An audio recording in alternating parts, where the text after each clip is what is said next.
to keep our minds the way we want it, what we create in the world is also going to be very accidental and haphazard.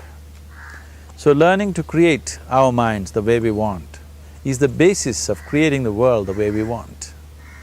There is a wonderful story in the yogic lore. On a certain day, a man took a walk. He went for a long walk. Accidentally, unawares, he walked into paradise. Fortunate, isn't he? He just took a walk and he landed up in paradise. After this long walk, he felt little tired. So he thought, oh, I'm tired, I wish I could rest somewhere. He looked around, there was a nice tree, underneath which there was very cushiony grass. So it was inviting. He went and put his head down there and slept. After a few hours, he woke up, well rested, and he thought, oh, I'm well rested, but I'm feeling hungry, I wish I had something to eat. And he thought about all the nice things that he ever wanted to eat in his life. And instantly, all those things appeared in front of him. You need to understand, there the service is like that. Hungry people don't ask questions. Food came and he ate. Stomach became full. Then he thought, oh, my stomach is full, I wish I had something to drink. All the nice things that he ever wanted to drink, he thought about it and all of them just appeared in front of him. Drinking people also don't ask questions, so he drank. Now with a little bit of alcohol in him, you know Charles Darwin told you, all of you are monkeys, your tail fell away. Not me, Charles Darwin told you that you were all monkeys and your tail fell away and then you became human. Yes, definitely the tail fell away. But the monkey, in yoga, we always refer to an unestablished mind as markata, which means a monkey. Why we are referring to the mind as a monkey is, what are the qualities of a monkey? One thing about a monkey is, it's unnecessary movement. And another thing about the monkey is, if I say you're monkeying somebody, what does it mean? Imitation. Monkey and imitation have become synonymous. So these two essential qualities of a monkey are very much the qualities of an unestablished mind. Unnecessary movement, you don't have to learn it from the monkey, you can teach it to the monkey. And imitation is full-time job of the mind. So when these two qualities are on, a mind is referred to as a monkey. So this monkey became active within him.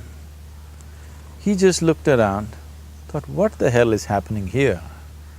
I asked for food, food came. I asked for drink, drink came. There must be ghosts around here, and ghosts came. Oh, the ghosts have come, they're going to surround me and torture me, he thought. Immediately the ghosts surrounded him and started torturing him. Then he started screaming in pain and said, oh, they're going to kill me, and he died. Just now he said he's a fortunate being. The problem is he was sitting under a kalpa-vriksha or a wishing tree. He asked for food, food came, he asked for drink, drink came, he asked for ghost, ghost came, he asked for torture, torture came, he asked for death, death happened. Now don't go looking for these kalpa-vrikshas in the forest. You can barely find a tree these days. A well-established mind, a mind which is in a state of samyukti, is referred to as a kalpa-vriksha.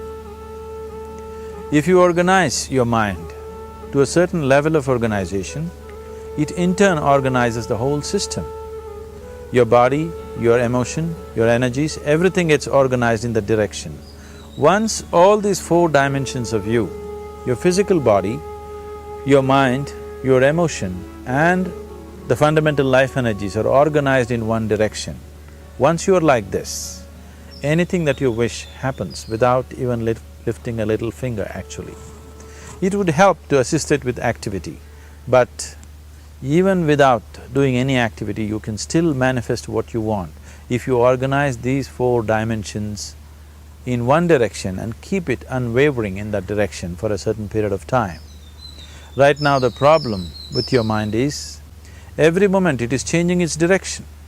It is like you want to travel somewhere and every 2 steps if you keep changing your direction, the question of you reaching the destination is very remote unless it happens by chance.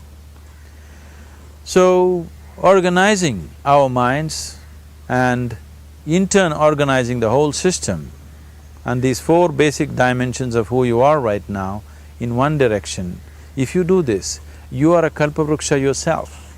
Anything that you wish will happen. But right now, if you look at your lives, everything that you have wished for till now, if it happens, you have finished. Everything and everybody that you have desired for, if all of that lands up in your house today, could you live with that? Once we're empowered like this, it's very important that our physical action, emotional action, mental action and energy actions are controlled and properly directed. If it is not so, we become destructive, self-destructive. Right now, that is our problem. The technology, which is supposed to make our life beautiful and easy, has become the source of all the problem that we are destroying the very basis of our life, which is the planet. So what should have been a boon, we are making a curse out of it. What has brought incredible levels of comfort and convenience to us in the last 100 years or so has also become a threat to our life simply because we are not conscious action, we are in a compulsive state of action. So organizing our minds fundamentally means moving from a compulsive state of activity to a conscious state of activity. You might have heard of people for whom they asked for something and beyond all expectations it came true for them. Generally this happens to people who are in faith. Now, let's say you want to build a house. If you start thinking, oh, I want to build a house. To build a house I need 50 lakhs, but I have only 50 rupees in my pocket. Not possible, not possible, not possible. The moment you say not possible, you are also saying I don't want it. So on one level, you're creating a desire that you want something, on another level, you're saying I don't want it. So in this conflict, it may not happen. Someone who has some faith in a god or in a temple or whatever, who is simple-minded, faith works only for those people who are simple-minded. Thinking people, people who are too much thinking, for them it never works. A childlike person who has a simple faith in his god or his temple or whatever, he goes to the temple and says, Shiva, I want a house. I don't know how, you must make it for me. Now in his mind there are no negative thoughts. Will it happen? Will it not happen? Is it possible? Is it not possible? These things are completely removed by this simple act of faith. Now he believes Shiva will do it for him and it will happen. So is Shiva going to come and build your house? No, I want you to understand, God will not lift his little finger for you. What you refer to as God is the source of creation. As a creator, he has done a phenomenal job, there's no question about it. Could you think of a better creation than this? Is it in anybody's imagination to think anything better than what is there right now? So as a creator, he has done his job wonderfully well. But if you want life to happen the way you want it, because right now, the very crux of your happiness and your well-being is this, if at all if you're unhappy, the only and only reason why you're unhappy is life is not happening the way you think it should happen. That's all it is. So if life is not happening the way you think it should happen, you're unhappy. If life happens the way you think it should happen, you are happy. It's as simple as that. So if life has to happen the way you think it should happen, first of all, how you think, with how much focus you think, how much stability is there in your thought, and how much reverberance is there in the thought process will determine whether your thought will become a reality or is it just an empty thought. Or how you do not create any impediments for your thought by creating negative thought process. This possible is something possible or not possible is destroying humanity. What is possible and not possible is not your business, it's nature's business. Your business is just to strive for what you want. Right now you're sitting here, if I ask you two simple questions, I want you to just look at this and answer this. Right now from where you're sitting, can you just fly off? You say no. Right now from where you're sitting, can you get up and walk? You'll say yes. What is the basis of this? Why you say no to flying and yes to walking? Because past experience of life, many times you've gotten up and walked, never did you fly off.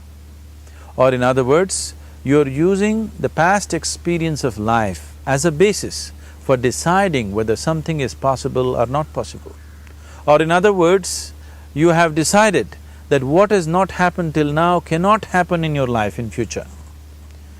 This is a disgrace to humanity and the human spirit. What has not happened till now on this planet can happen tomorrow. Human beings are capable of making it happen tomorrow. So what is possible and what is not possible is not your business. That is nature's business. Nature will decide that. You just see what is it that you really want and strive for that. And if your thought is created in a powerful way, without any negativity, without any negative thoughts bringing down the intensity of the thought process, the first and foremost thing is you must be clear what is it that you really want. If you do not know what you want, the question of creating it doesn't arise. If you look at what you really want, what every human being wants is, he wants to live joyfully, he wants to live peacefully. In terms of its relationships, he wants it to be loving and affectionate. Or in other words, all that any human being is seeking for is pleasantness within himself, pleasantness around him. This pleasantness, if it happens in our body, we call this health and pleasure. If it happens in our mind, we call this peace and joy. If it happens in our emotion, we call this love and compassion. If it happens in our energy, we call this blissfulness and ecstasy. This is all that a human being is looking for.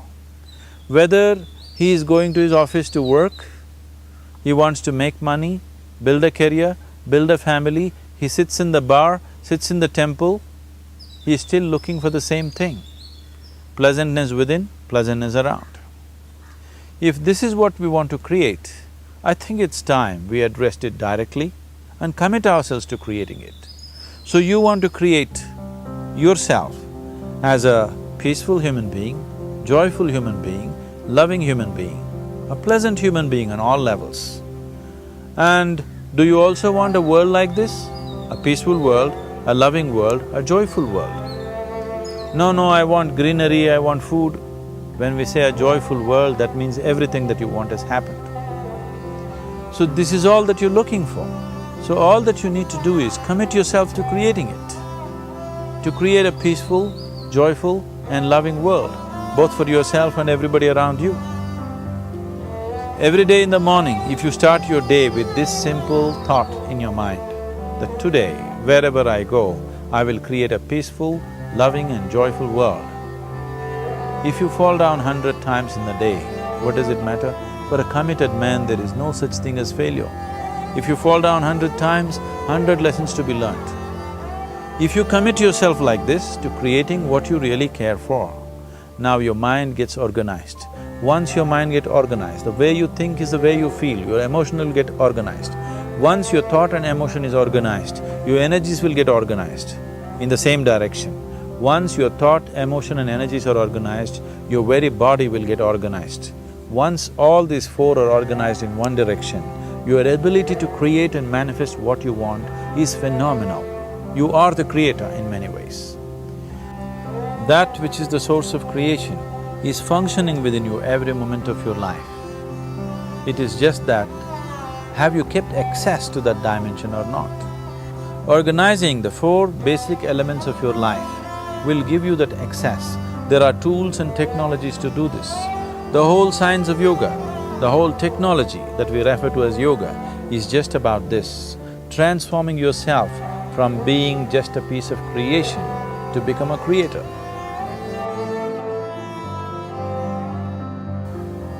It is my wish and my blessing that every human being in this world should have this access to the source of creation within himself so that he can function here as a creator, not just as a piece of creation.